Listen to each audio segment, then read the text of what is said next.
Right, good morning, everybody. Good morning, everybody. It's great to see the church very nearly full. So we've had a graph of attendance going a nice slant upwards each week, so that's great. As a matter of interest, there are some 40 people listening online last week, so that's an additional involvement. The committee met this morning. The two matters that we would like to pass on is, first of all, masks will remain compulsory. And the second is that we will offer morning teas from the start of the next series. So we recognise morning tea is pretty important, and we will introduce them. You don't have to come, of course. Peter Walker handed a earring to me this morning that he'd found out in the foyer there and inadvertently stood on. It looks a reasonably smart one. It's a circular earring with a little opal stone, and unfortunately the little spike's been bent over by Peter.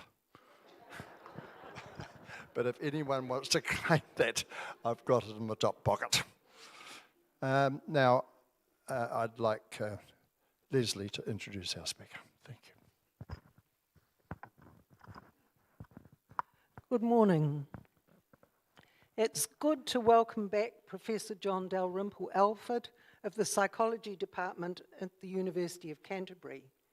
We found your presentation to us last year informative and relevant, hence the desire to hear something more. Professor John has wide interests. He works collaboratively with students and colleagues from the University of Canterbury and the New Zealand Brayne Research Institute to study, among other things, neuropsychology and neurodegenerative diseases. In other words, he researches what is happening in our nervous and cognitive systems as we age, in other words, as we degenerate, or are injured. Last year, he, along with colleagues, received funding to lead a 4-year study of people with Parkinson's to establish how likely such people would develop cognitive impairment, as this is quite variable. If a greater understanding of this can be achieved, it will lead to the development of better and more appropriate support and treatment. Therefore, we have no one better than John to tell us about factors that encourage cognitive well-being in old age. I can imagine that that is one of the reasons why many of us come to U3A. John, over to you. Thank you.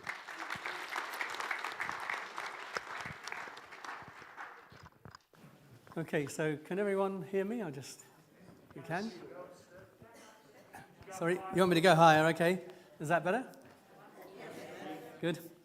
You don't need to see me, you just need to watch the screen and see if you agree with some of the things I might say. So my name is John Dalrymple-Alford. It's a long-winded name. It was given to my family by one of my grandmothers. That's a bit of a story, but either way, the main thing I want to say is that if you just say John D.A., then most people, it's easier to remember, and most people know who you mean if you're contacting the NZBRI or anywhere else I might be working at University of Canterbury, for example. And I should, because I always forget, at the beginning, gratefully acknowledge all the funding that we get from various bodies, and the main ones are listed there. Neurological Foundation in particular is absolutely brilliant at garnering funds in order to give that to leading research in New Zealand. and I happen to be lucky enough to be one of the co-chairs on their scientific advisory committee.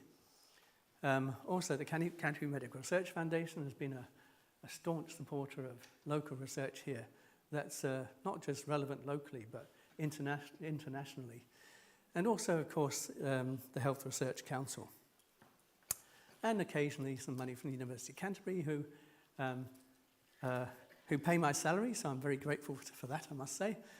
And I kind of like split my time between the University of Canterbury and Brayne Research New Zealand. And Brayne Research New Zealand is based here in Christchurch and involved in a range of neurological condition disorders and related brain issues. One of our strengths, as just mentioned, was to do with Parkinson's, but we're also associated with other colleagues in something called the Dementia Prevention Research Clinic. And the word research in there is important because it's trying to understand better some of the factors that might indicate whether or not someone might be progressing along the path of a dementing condition, in particular Alzheimer's disease. So, staying cognitively healthy is important to all of us. It certainly is to me. I'm not sure from day to day whether I think I'm being successful, but, you know, one goes through ups and downs, as I'm sure you're all aware. And we all want to age, and we all want to age gracefully, and we all want to age well. And our problem fundamentally, and this probably repeats the slide that people may have seen before, the greatest risk, you know, by risk factor by far for dementia is age, no question whatsoever. So we're in a bit of a bind. And you'll notice over there that very few people below the age of 60 might be suffering from a dementing condition. And if you take the whole group of people, roughly speaking, over the age of 65, then about 10% will. But you'll notice on the next step slower down, if I can get that right, here we are, that it doubles every 5 years until around about the mid-80s, and then tailors off. And so we'll end up with about 20-odd% people over 85, and 30% perhaps over the age of 90 may be suffering from one or other kind of dementing conditions. And the real issue, I think, more than anything is here. After the onset, i.e. after a diagnosis, because that's important, when someone is diagnosed with a dementing condition, they have been having neural changes in their brain for anything up to several decades, perhaps, which may or may not be relevant, depending on what happens in time. So the lifespan range after that can be variable, can be as few as, say, 3 years, and as long as 20 years. So there's a hugely truncated lifespan. And for most of us, a healthy lifespan is what we want. We don't just want longevity. And so the critical issue in all of this is how do we get a healthy lifespan in the midst of all of that? The other thing, of course, is that as the demographics of our society age, as we contribute to that demographic, then there'll be probably about 3 times as many people with one or other kind of dementing condition by the year 2050, which estimates are around about 170k in New Zealand. So that will triple from the numbers that people have. We don't really have very good numbers, to be honest, of the number of individuals who have dementia, but those are best guesstimates. But the critical thing for all of us to remember is the following. Getting dementia is not inevitable. Growing old does not mean we will get dementia. It increases our risk, but it doesn't define the fact that we will have dementia, which is something we have to keep reminding the younger folk in society, about. So, as I said in the previous time, old age itself does not define the fact or equal dementia whatsoever. Healthy aging happens in many people. As we age, there's no question that our cognitive faculties might not be as sharp as they had been previously, although I'm constantly reminded by many people far older than me that they have far sharper mental faculties than I do, by far. So the reality is it's enormously variable. But the majority of us will have healthy aging, but a substantial number will not. And so the question is really, how do we make that more common in more people? And that's the sort of basis behind some of the things that I want to talk about today more than anything. At least I think that's brief I got, isn't it? Anyway. Now, one of the interesting things, though, is that, there are a plethora of aging studies in the world. And here's one of the most famous. It's called the Framingham study over in the States. And because it's been going so long, they could look at dementia incidence or dementia prevalence in that cohort at different points in time. And you'll see if we look at the top three, that 1986 to 1981 versus the previous period, there was a slight decline. So to the left is reduced incidence, to the right is worse. All of these points are either on or most of them to the left. So, and if we go the next decade up, it's again further to the left. If we go to the more recent decade that they have data for, it's yet again further to the left. So over time, so on the one hand, we've got this huge increasing number of older people in society, which, speaking as an older person in society, I think is a good thing. However, because of the volume of older people, we'll have many more people with dementia. But the proportion of people who will have dementia is reducing compared to what we expected in the past. So it is a significant major problem because of the quantum, but the actual proportion is going down. Now, if the proportion is going down, then something must be happening to make that change. And that immediately tells us then that there must be some risks associated with aging that are modifiable because something must have happened to change that risk. You could, for example, think, oh, well, are we just sort of worse at capturing people who get dementia? And the answer is no, because it's the opposite. If anything, it's underreported in the past.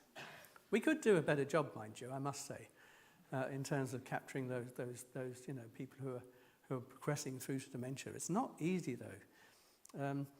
When we do studies on Parkinson's, it's relatively easy to the extent that someone has Parkinson's, they have a very clear, obvious physical disorder you can spot, you can dissociate that best you can from other motor disorders, and therefore people have Parkinson's and you can then study them.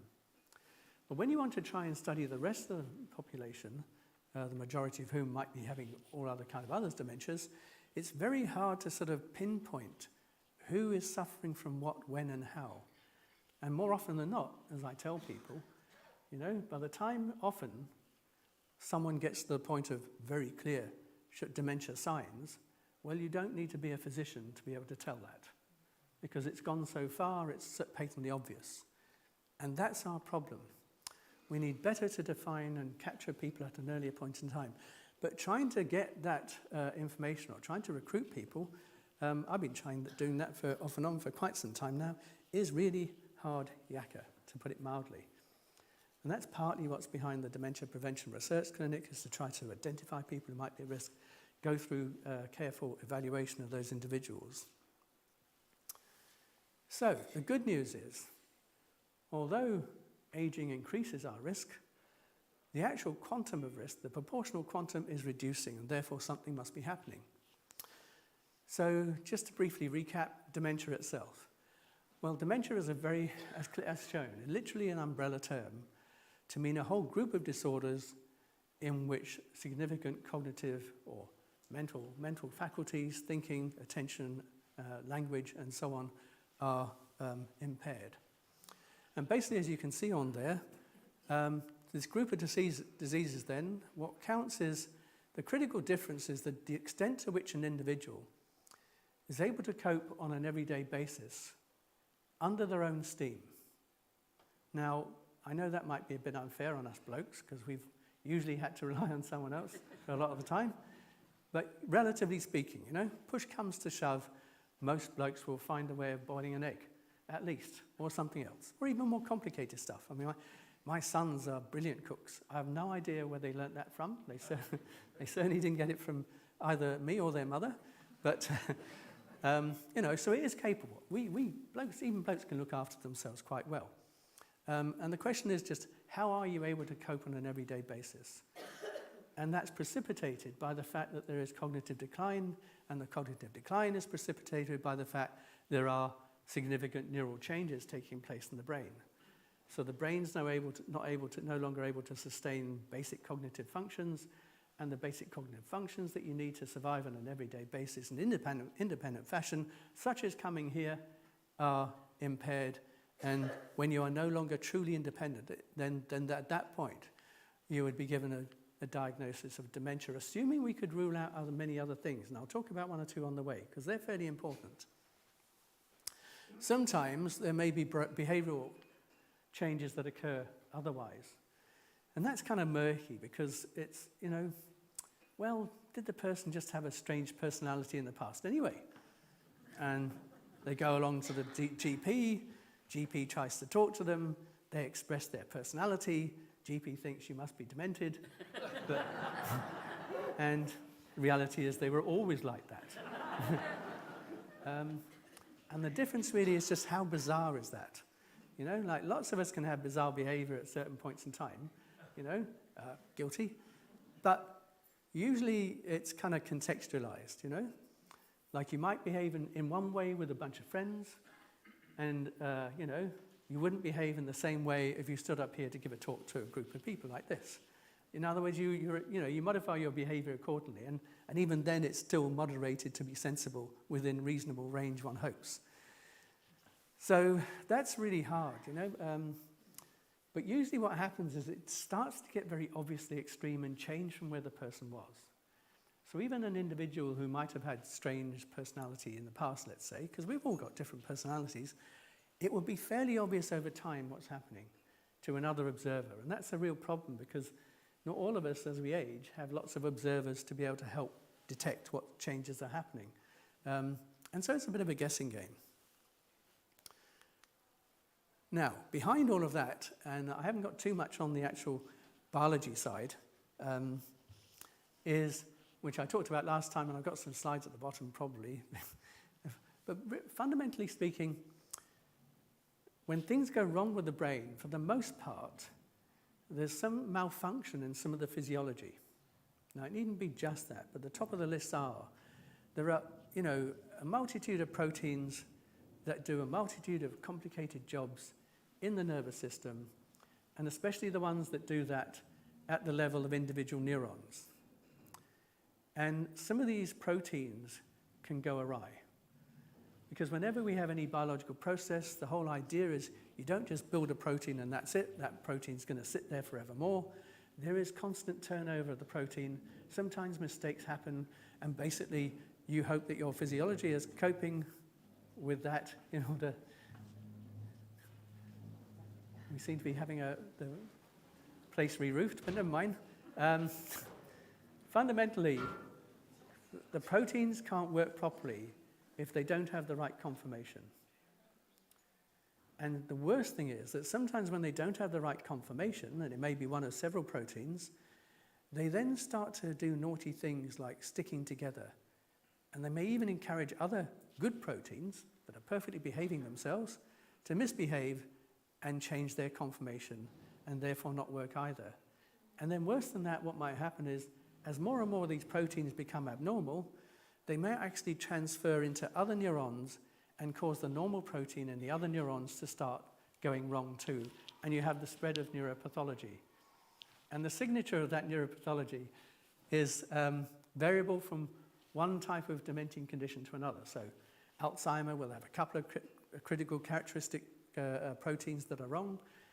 In Parkinson's, there's another main protein that might be wrong. Very recently, people have discovered there's yet another protein in parts of the brain that when that goes wrong, and it usually tends to go wrong, we found out in people over the age of 80, that lots of people over the age of 80 in the past who look like they have Alzheimer's have probably got this other protein disorder that's causing a mimicking what appears to be an Alzheimer-type syndrome. And there are probably, a multitude of others in very smaller, rarer cases of dementia too. So a whole vast array of things might be happening. Oops. The good news is the various factors that I'll be talking about today, for the most part, actually make a difference or appear to make a difference irrespective of all of that, within reason.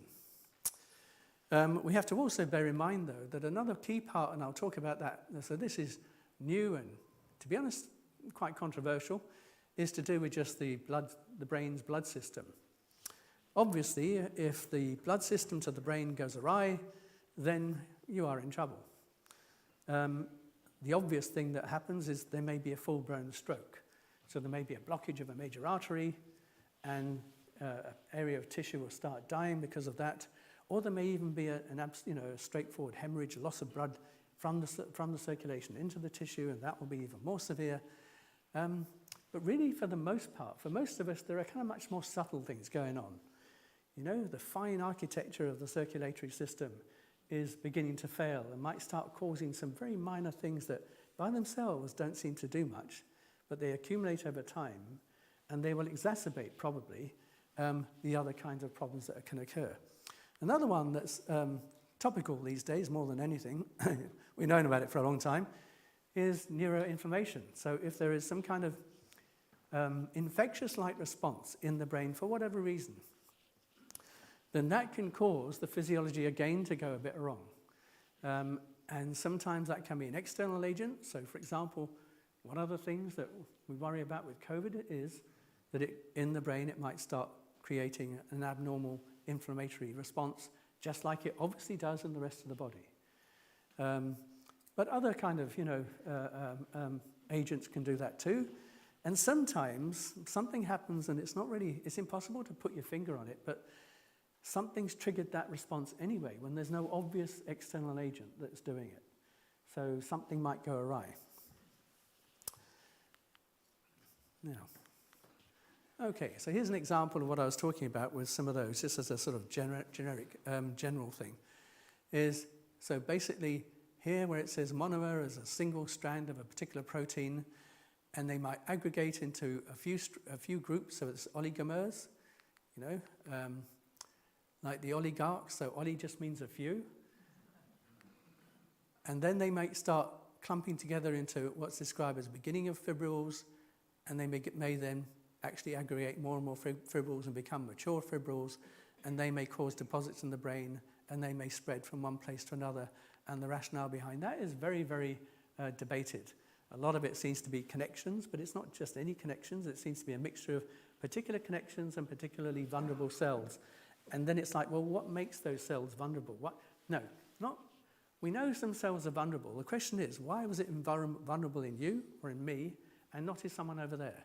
Those are the difficult questions to try and work out, because if we can work that out, we can actually begin to get a handle as to how we sort of crank that back. So the point is that a lot of biological things are happening in a lot of different ways in a lot of people. And some of that's taking decades before it actually eventuates into a condition that someone can call dementia. So what else? So it feels like, well, you've got this biological thing happening. End of story. You're either unlucky and you've got it or you haven't. And the answer is, it's clearly much more complicated than that, and more complicated in a very positive way. So, and this is the essence of what's behind that in many respects, not entirely. So over here, we have thinking and memory, okay? So that's our cognition. And over on the bottom, we've got neuropathology, loss of brain function, of whatever description you want to give it. And basically, above the dotted line, your cognition is okay, right? This is where you want to be. Below the bottom line, the dotted line, this is where you generally don't want to be. Now, some people just have frail thinking anyway, and they've always had frail thinking for whatever reasons, It could be anything ranging from abnormalities that occurred in the brain at birth sometimes, But over here, in the right-hand box down here, is dementia. So people with dementia have very poor thinking and memory, and they have lots of loss of brain function. But over in this box, there's a group of people who, crudely speaking, have a relatively high amount of abnormality in the brain, within reason, yet whose thinking and memory is relatively intact. So the question is, how do we stay up here? We want to be in the green bit, and we don't want to be in the red bit. And the answer is, when you look at the neuropathology, going back to that sort of protein story, the reality is that by the time people get to about 70, certainly 80, there'll be, as much as 30 or more % of us, despite not having a dementing condition per se, as far as your cognition is concerned, that number of people will have neuropathology. And if you looked only at the neuropathology, you'd say that person had Alzheimer's disease, for example. And it's become very much a debate now as to how we define these things. So on the one hand, the pathology tells us we have a disease process. But if I had said to someone, oh, I've just had a quick sneaky peek at your brain, and I think I found all this pathology there, so you've got Alzheimer's disease, most people at this point in time would think, oh my God, I've got Alzheimer's dementia. And that's different. Because lots of us will have the neuropathology and die without dementia. As I'm fond of telling people, I don't care if my brain's full of pathology, as long as I don't have dementia before I die. So it's a balancing act. And we haven't really come to grips with exactly where the pathology is and how much. We've got a fair good idea of which places might be important. But even then, it's not always so clear-cut. So although we need to understand the biology, and the biology is super important, and although the beneficial effects will come from we understand how to tinker with that biology to lessen it or to get rid of it, the answer is that's not enough. And for lots of people, there's a lot more that we need to pay attention to. And at this point in time, we are struggling with biologically based treatments for dementia. And in that context, it becomes even more important to think about the non-biological things and to understand how the non-biological things actually influence the biological things, because they can't be divorced. They have to interact in some fashion. So, one comment I want to make now. I thought, I should put this at the end, but I actually think it's important. And this is where I often talk about my poor old dear departed mother, because she fits all of this in not doing it. Maintaining general health is top of the list. It really is. You know, if you think, what's the magic bullet to stop me getting Alzheimer's or anything else? Top of the list is if you don't have good general health, you are at more risk. That's simple as that. And a biggie in all of that is sometimes there are kind of metabolic problems going on in any of us which can be treated. And some of those actually cause problems to make it look like the individual has dementia. Now, if someone is 20 years old and they have a metabolic disorder, then the physician will think, God, what's the metabolic disorder? I have to work it out. Let's do all these tests and find out. Someone's 75 and has a metabolic disorder that's causing their thinking to be frail, then the first understandable thing that the physician will think is, I wonder if this person's got dementia. But good, and we do have many good physicians, I must say, good physicians, the first port of call would be, let's just do some screening to check the obvious. And one of the top of all of that is thyroid function, which is where my mother comes into play. Because we didn't know that early in her life, she'd suffered from some kind of thyroid abnormality. I wasn't sure if it was, even now I don't know if it was thyroid cancer that got treated. But basically, you know, her thyroid gland got blasted. That would have reduced the volume of thyroid tissue she had. So as she aged and lost more of it, she got to the point where literally the loss of that caused the dementing condition.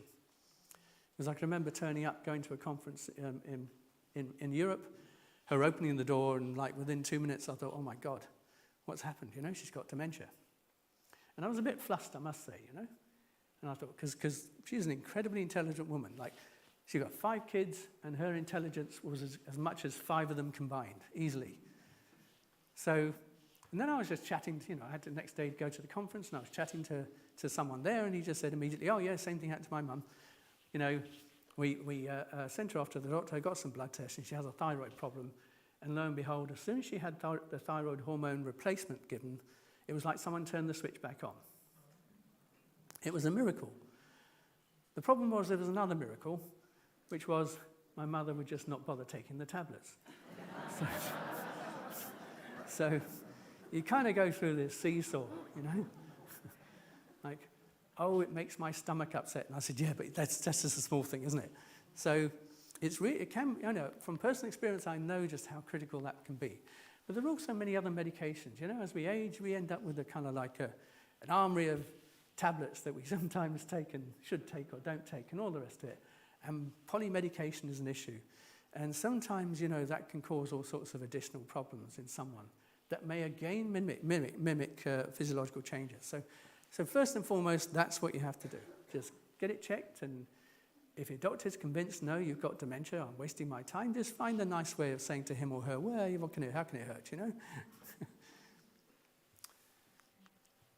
Okay, so what about these factors then? Now, this is still debated, but most people adhere to this latest review that says, in effect, there are modifiable factors in our lives which, if we were able to remove them or improve them in some fashion, would actually reduce the number of people with dementia by 40%. 40%, that's huge. It's very hard to get from that point to actually what we're going to do, though. But it does give us some pointers. So basically, and the primary idea is that, well, throughout life, there may be a variety of factors.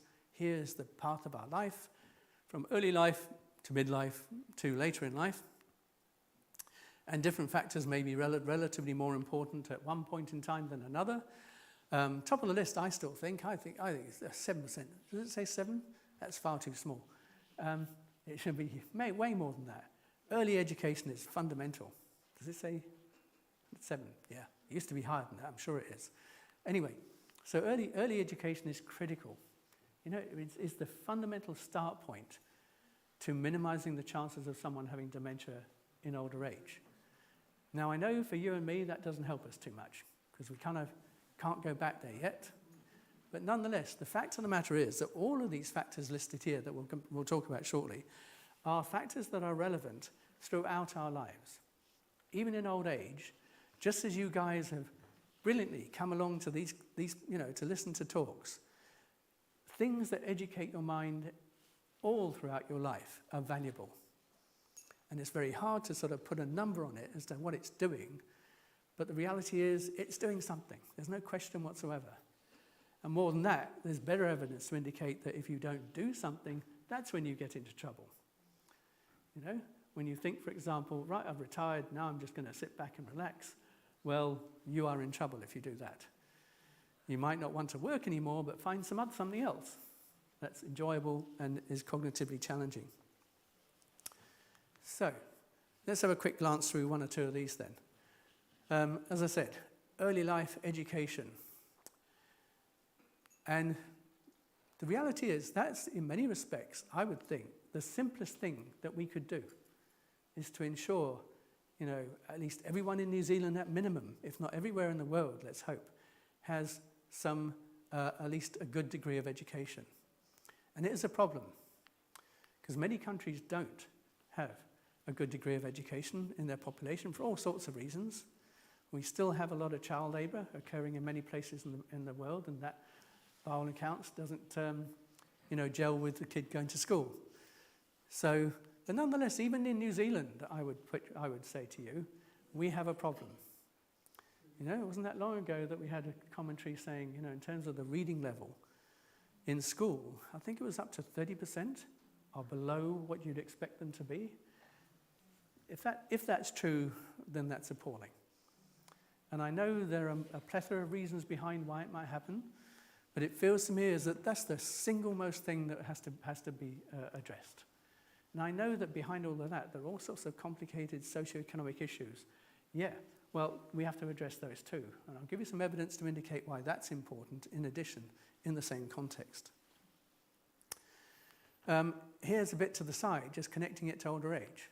So there's good evidence that if people, I think it tends to be more if they have a demanding job. I'm not quite so sure about less demanding jobs. But if they have a demanding job and they finish early for retirement, there's good evidence that their level of cognition declines much faster than those who decide to stick at that job for longer and or find complicated things to do should they retire. So doing that is critical. It's part of actually keeping the wheels turning, keeping the synapses going, keeping all the neurochemicals working in the brain, and also that helps your general fitness. So it's a two-way process, and it really is fundamentally important. And I know there's a difficulty there because, I can see some of my students looking at me and thinking, oh, bugger, isn't it time for you to go? And I can't tell them, I'm staying around because I don't want to get dementia. What about in midlife then? Midlife, many people think is super important as well, in different ways though. So in midlife though, that's when we tend more often to have things like hypertension starting. And there's really good evidence that irrespective of the medication you might get for hypertension, it is beneficial in reducing the probability of you progressing to dementia later on, and no question. Alcohol is an interesting one, because you really got to sort out the titration on that one. And it's not an easy job. What is clear is that too much alcohol is clearly very bad for you. What's also interestingly clear, as I'm fond of telling people who don't drink any alcohol, is that zero alcohol is also increasing your chances. There's a good old inverted U here. So zero alcohol throughout your life, on average, increases the chances of dementia later on. But lots of alcohol increases it much more. And so you've got to hit the happy medium, where that, and the happy medium, fortunately or unfortunately, is relatively low levels of alcohol. And then you have a debate with people about what low is. And I think, well, this one says 21 units. A unit is 10 mils of pure alcohol. 21 units of 10 mils of pure, times 10 mils of pure alcohol is quite a lot, it feels to me. Other evidence suggests, well, maybe it should be down in the order of 12. And I tried to sort of do a back-of-the-envelope calculation on this, and let's say you drink red wine, because red wine is good, I'm told, then I suppose it's definitely no more than about, how much was it? 1.5 bottles a week, as it were, maybe 2, which is a lot for some people and not nearly enough for others. And then it kind of depends. And I must confess, one of the key things you need to know about alcohol is the following. I think it's more important to know. Another really important aspect is how you drink it. Let's say that, let's for the benefit of the doubt, say, right, 2 bottles of wine a week maximum. If you had 2 bottles in one night, that's seriously bad. Yeah? So it's a quantum per time that's also important, and how your body copes with it, and whether you're used to alcohol or not. So it's complicated. The simple story is low levels of alcohol, good. High levels of alcohol, bad. No alcohol, well, we'll leave you to your decisions on that. I respect you not drinking alcohol, but I'm just telling you the truth.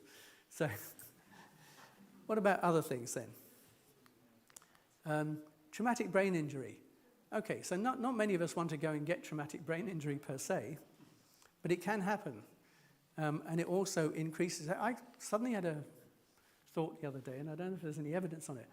Like the Alzheimer pathology, when it starts up at the sort of base of the forebrain, so just behind your forehead, down the bottom bit, as it were. And if someone has a head injury, that's almost invariably where some damage will occur. And I just wonder if those two are connected in some fashion, but I don't know. I haven't dug it up. The other one just above it, though, is really interesting, which is hearing loss.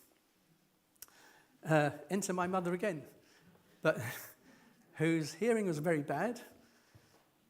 My son's an audiologist, I keep saying to him, you need to test my hearing, mate. And he says, yeah, next time, I keep thinking, I'm running out of time. Anyway, hearing loss is something, if you have hearing loss problems, go and get it fixed as best you can. Because I was a bit skeptical about this first. I thought, well, is it just people who are going to get dementia have poor hearing, and therefore that's how it's connected? Or who don't bother to get a hearing aid and get it? But the evidence is actually mounting up. It's actually quite good that if you maintain the ability to hear people, which could be important for all manner of reasons, even if it's a simple interaction with people, because that's critical too, it makes a difference. So I implore you all, including myself, because I haven't done this yet, even though I know I should do it, is to get your hearing checked and corrected as best it can. Because there's good evidence that when it gets corrected, the fall-off in cognition that people are beginning to experience can actually recover. So it makes a difference. Down the bottom is obesity, so high levels, as it were, of obesity are again problematic and associated with increased chances. So what about late life then?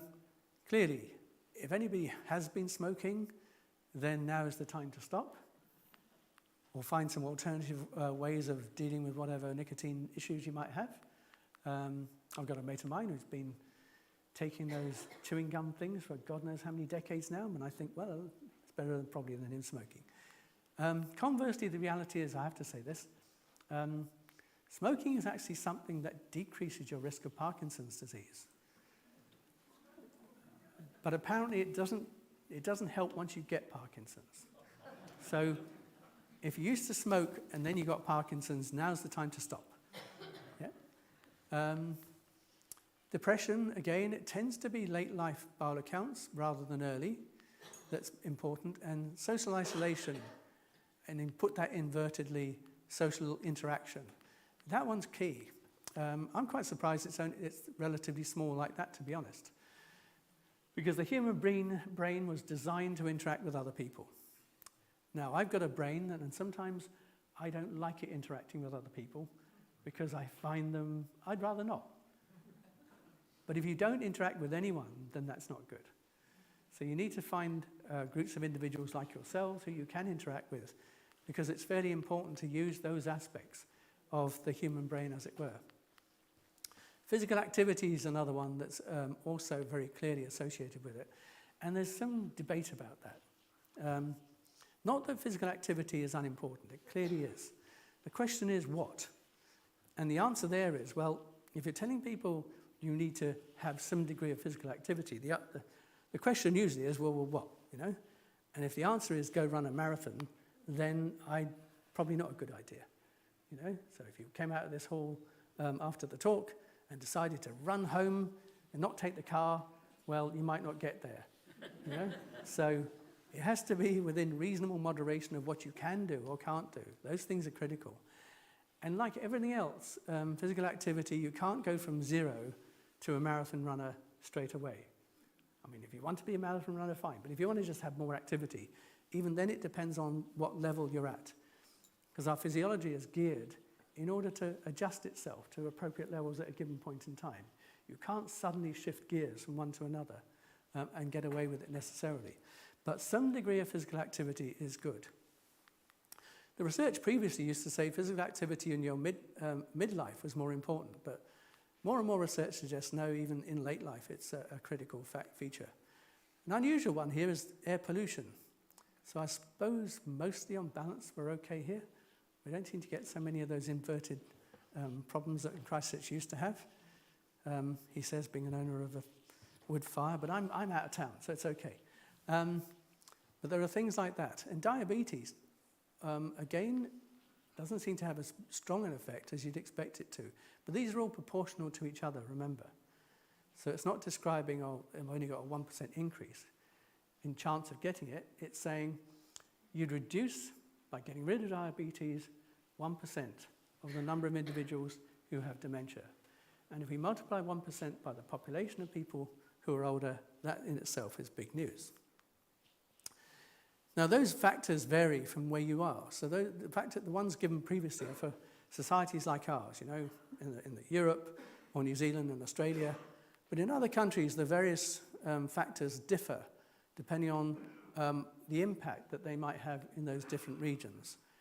And in places like India and China, I think, but certainly Southeast Asia in general, the rate of increase of people with dementia is skyrocketing. That's the fastest increase anywhere. And it's a combination of, you know, greater longevity combined with, well, you know, there's a lot of opportunity for education in India, there always was. And there's more so now, but there's still a lot of people who don't get, you know, the basic level of education that they should. So here's a sort of interaction amongst those factors. And embedded in here, which wasn't very clearly stated before, is diet. So I wanted to say something briefly about that. Because there's a lot of hype about Mediterranean diet, or some other diet, or some other diet, and so on and so forth. First and foremost, Mediterranean diet, well, that's the sort of one where there's not an excessive amount of meat. There's a lot of vegetables, there's a lot of beans and stuff, there's fruit. In other words, the obvious things, and olive oil, the obvious things that would be good for you, you know? And the important thing is the variability and the mixture and the lack of extremes of any single thing. And my point is that when people say, oh, if I eat this bit of food, and that's going to save me from whatever ills I'm going to have, my immediate response is no. Because restricted diet is the one that's not good. No question whatsoever. Variety of those things is what's important. It's extremely unlikely that a single diet will be important. So fads, my advice personally would be just fads are pointless. Whoops, what am I doing here? But the critical thing more, the evidence really points to poor diets rather than good diets. It seems to be poor diets that put people at greater risk, rather than a wonderful diet is actually going to be beneficial. Most of the evidence goes like that. Related to that are things like vitamin supplements. Vitamin supplements are definitely great if you need some supplementation. The question is, if you have a really healthy diet, do you need that supplementation? And the answer from the literature seems to suggest probably not. So it depends, you know? So, and one of the things about many vitamins, so it's like vitamin C. Vitamin C does all sorts of wonderful stuff. But if you take lots and lots of it, your body just gets rid of it, you know? You're literally paying money down the drain for no good reason. But low levels of vitamin C are really bad. So you have to have the appropriate level. So that's one of the things that the doctor would do if to check you. They'd be checking things like vitamin B1, vitamin B12. They should be checking all those things as well, liver function and so forth. Now, okay, so before we sort of mentioned about evidence of, get your education young, it's going to be good. What about in older age? Well, there are, different pieces of evidence suggesting that active lifestyle that includes cognition can make a difference also. So here's a paper where they look back at individuals in terms of what kind of activity did they have in the past relative to them getting dementia now. And basically, the more activity and the more cognitive activity, physical activity, social activity the individual had, then the longer the time was before they actually got to a point of dementia. So these things might not stop you getting dementia, but they certainly increase the longevity of your health span. And that is, in my book, top of the list.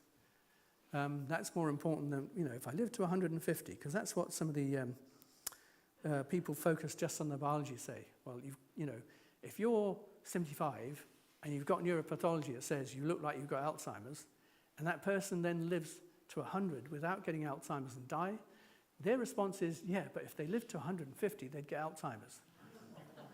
And it's like, well, yeah, but they're not, so what's the point? So the critical thing is that health span in your natural lifespan. And obviously all of us want to have a longer lifespan in addition. But there are problems with epidemiological or observational studies, because you don't know in that last one, for example, whether people just stopped being active because they were getting dementia. It might look like the activity is stopping them get it, but it might just simply be the reverse.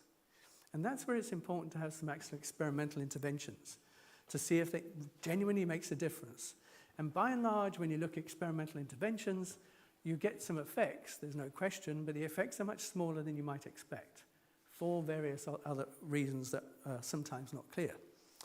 So here's an example of one that's very popular these days. It's started being called FINGER because it was to do with a Finnish geriatric intervention study, and now there are fingers all around the world doing something similar, where they're trying to look at a combination of lifestyle-based strategies to see the benefit that will have. And there's no question that they can find some small benefits. And the argument is, well, if it's so small, what's the point? And that depends on how you look at a small effect being valuable. Let's say you could, you get 100 people who are going to get dementia. And let's say you could stop 2 people getting dementia. Well, I think that's a plus, The big plus is 100 not getting it. But if you can't stop 100, If you can stop 2 of them, I still think that's a big plus. It's rather similar to the medications sometimes we get for heart problems, you know. Their effects at the population level are large, but relatively small in terms of percent. So, you know, if you could keep 2 out of 100 people alive, that's a win. Even if you'd rather keep all 100 alive and you can't do that yet, it's still a win. So what are those misbehaving proteins we talked about that are misfolding? And a focus on the neuropathology is critical. I mean, there's no question in my mind that eventually biological treatments will come through and will have an influence. We just need to learn about the right cocktail. It's a bit like what's happened in the evolution of treatment for cancer, for example. You know, back in the day when my dad had cancer, I mean, what did they have? Virtually nothing. In recent times, if someone's got cancer, well, you know, if you've been along to someone who's got cancer getting treatment, they have all sorts of wonderful coloured fluids that get pumped into that person. And there are all sorts of cocktail of stuff that gets given. And it's tailored to the individual. And I'm absolutely sure in time that's what has to happen. There'll be a tailoring to the individual, even with a particular kind of disorder according to their particular condition and time, point in time, and all the rest of it. But we are still a long way off from all of that. And that's why understanding other factors in the meantime, for all of us now, is really important. So how do these things interact? Well, here's that sort of list of risk factors, or factors that we can modify. All of this we can modify. We can do stuff about this. We can't as yet do anything about the actual neuropathology in Alzheimer's. There is a drug that's, I think you've heard about that, it's gone on the market now. But it's supposed to be a sort of amyloid-busting drug to remove amyloid, the offensive amyloid in the brain of people. And the reality is there's a huge controversy over it. I think so bad that they've actually cut the price down from a meager 56,000 US a year to 28,000. And most people think it actually, you know, we need to find out who it might work on because it's clearly not working for the majority. It's a phenomenal price to pay. It's giving people, some people think, false hope. Because by itself, it's not enough. There's got to be other stuff going on. And it might well be that, you know, if we find some individuals, they'd benefit hugely. But conversely, we know already there are some individuals in whom that drug actually causes more injury of a different kind. It causes a problem in the blood-brain barrier in some individuals, and a small number of individuals. But like, you know, the answer for most people is, can't we do better? I think the answer is given by the fact that the FDA authority who approved it, their scientific committee, I think there were 13, 12 of them voted against it. And 1 person abstained. And they approved it, which is slightly surprising. So related to this is, getting back to what I mentioned before, this notion of sort of cognitive reserve, which is built up throughout your lifetime. And that's basically that, here's that, for example, AD neuropathology, of which there is 2 kinds. It's plaques and tangles, 2 different types of abnormal proteins. So someone's getting more and more of this neuropathology over time. And here are 2 people, 1 person with low cognitive reserve, let's say, and another person who's built up high reserve to do with all the things in their lifetime that's making a difference. Then at this point here, you can see that the person with low reserve is already at a low point and passes a threshold much sooner and therefore has dementia here. And this person maintains normal function for a much longer period of time. Now, the actual slope here is much steeper than the slope here. So once things happen, they're going to happen fast. But you're going to survive much longer despite the neuropathology. So there are things that make a difference despite the biology. They don't, as it were, shoot it out of the water, but they certainly make a difference. The other thing that's of great interest in recent times is to do with just the blood system in the brain and a greater realization that this must be doing a lot more than people would give credit for in the past. And the argument is, that's why it's called the uncool iceberg, because here's the iceberg, and things that we notice are clinical strokes, obvious strokes. someone has sensory motor problems, you know there's an issue, you know something has to be done. But the majority of us may have what's described as asymptomatic strokes, under the water, unseen, they're much more subtle and they're much harder to recognize until they get to a critical mass, or until they get to a critical mass in some critical pathways in the brain. And all of these, though, are influenced by these protective and risk factors.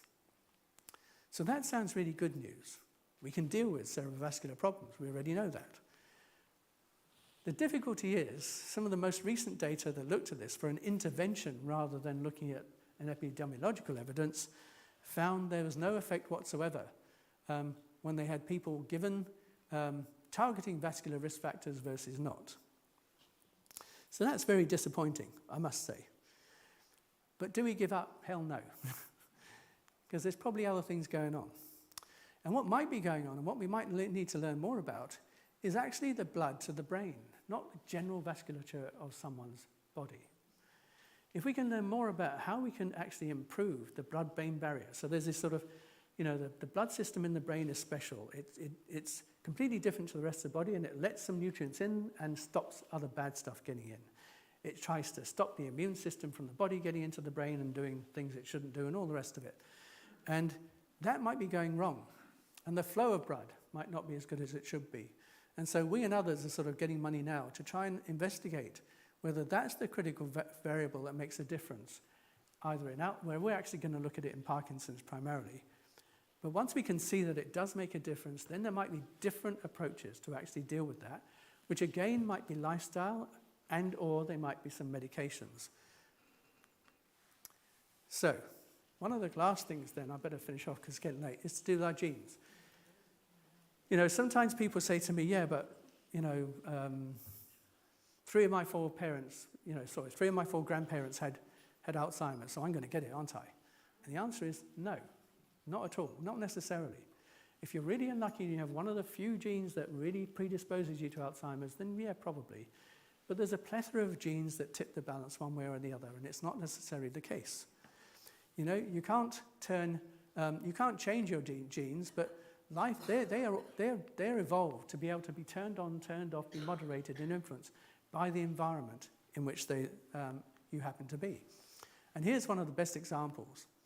So this gene over here called ApoE4, if you get 2 copies of that, then you are at high risk of having dementia and Alzheimer's disease. So over here at the bottom, all the dark bars are people who've got APO4E, and all the light bars are people who don't have APO4E, okay? The dark bars are always above the light bars. So there's no question you are at greater risk. But have a look at this one over here. Here's an individual with very low levels of education, and that's where the grey bar is. Here's an individual with high levels of education. Well, 9 years is not that high these days, is it? And look at the risk of someone who has a high genetic risk. It's far lower than the one who has a low genetic risk but had low education. So these environmental factors can trump some of the genetic factors. It's not to say the genetic factors are unimportant, but environment can have a huge impact sometimes. And here is one more recently where they're looking at individuals and they're looking at lifestyle now, and basically an unfavorable lifestyle increases by the order of about 30% your chances, a favorable lifestyle versus an unfavorable one decreases your chances by 30%, irrespective of whether you have a high risk or a low risk.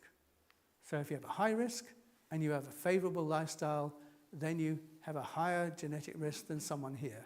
But otherwise, something's happening over the top. I better finish off, hadn't I? So the last thing I want to say is this. Remember, the things I'm showing you now are based on population data or group data. They don't necessarily tell us about a given individual. So sometimes I get people quite rightly saying, look, I know I did everything, or rather I know my spouse did all of these things, yet they got dementia. And the reality is, an individual may, probably, especially if your genetic makeup is such. If we looked at those genetic arguments, they still have a chance of getting dementia. It can happen. We do not know what will occur for an individual, but what we do know is that there's a balance of whether you will or you won't. And you can change that balance, and it doesn't guarantee that it will work for you, but the probability is that it's going to make a difference, and that's what's important. Thank you.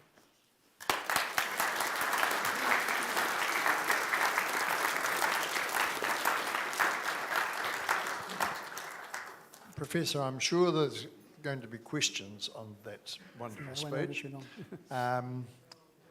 May I ask those who are going to ask a question to state their name?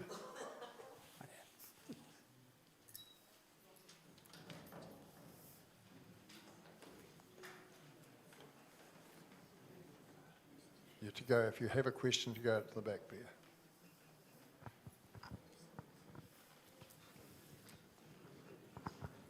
Go to the back, please.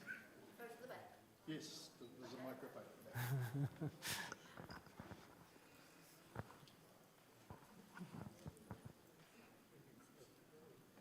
This lad used to be a school teacher, did he?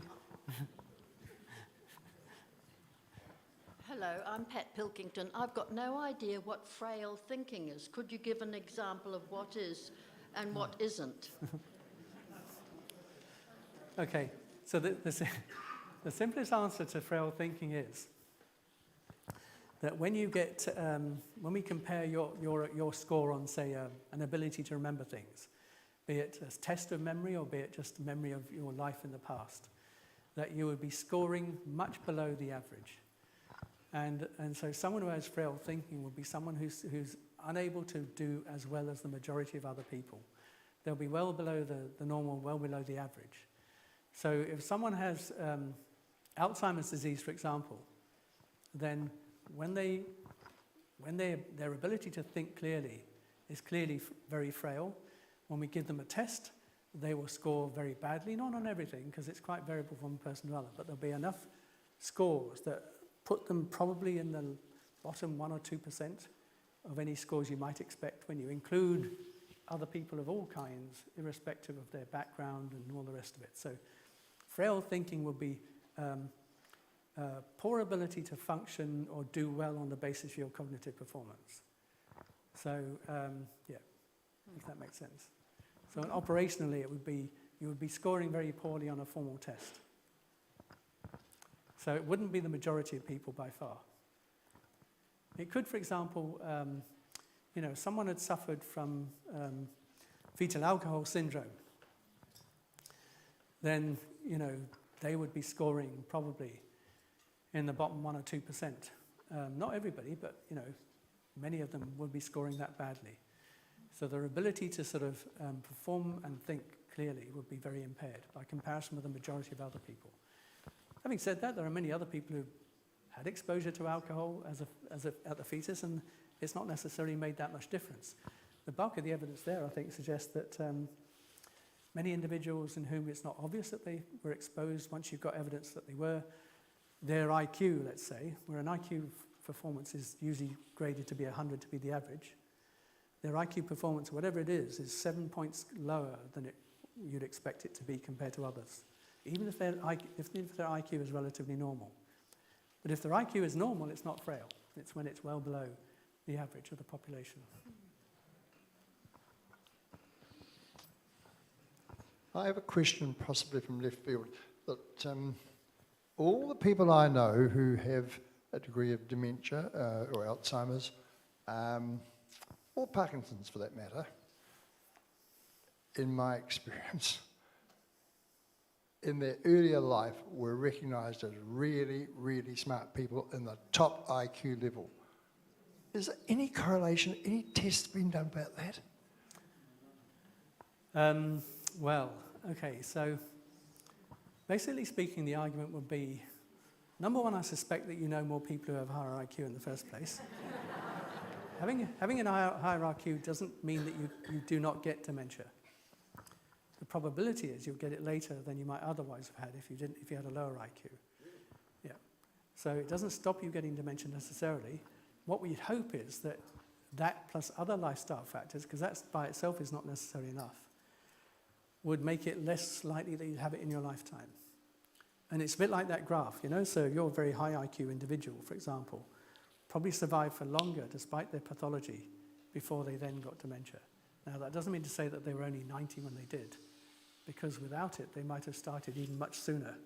Because remember, all of us will have there'll be lifestyle effects, there'll be head injuries that we might have had, there'll be, all those other factors, heart factors, circulation, all the rest of it, all of those will play as well to any given individual. Thank you. I'm sure you'll hear me. My name is Lynette. What is the difference between dementia and Alzheimer's?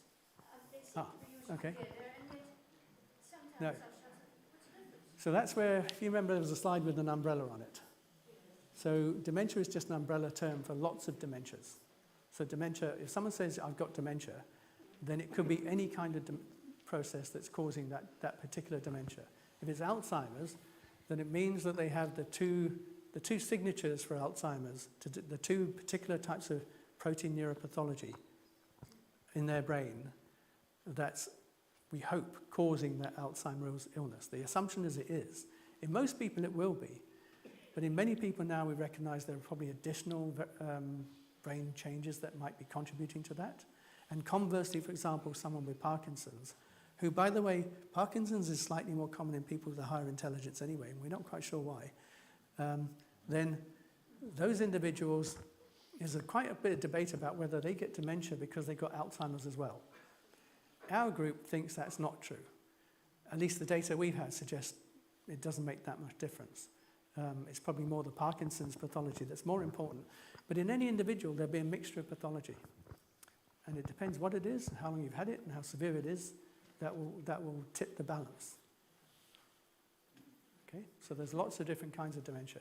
Just Alzheimer's is probably responsible for 50 or 60% of that. Although many people think in that 60% with Alzheimer's, there's a huge chunk of cerebrovascular problems are contributing to it. Sorry, yeah, thank you. John, I'm Sally Mountford. My job is to thank you today. Right. And I have to say that driving here this morning, I felt that advanced dementia had set in because I had been given last week a gift, a thank you card to present to you, and I left it behind, so it will be in the post. Right, well,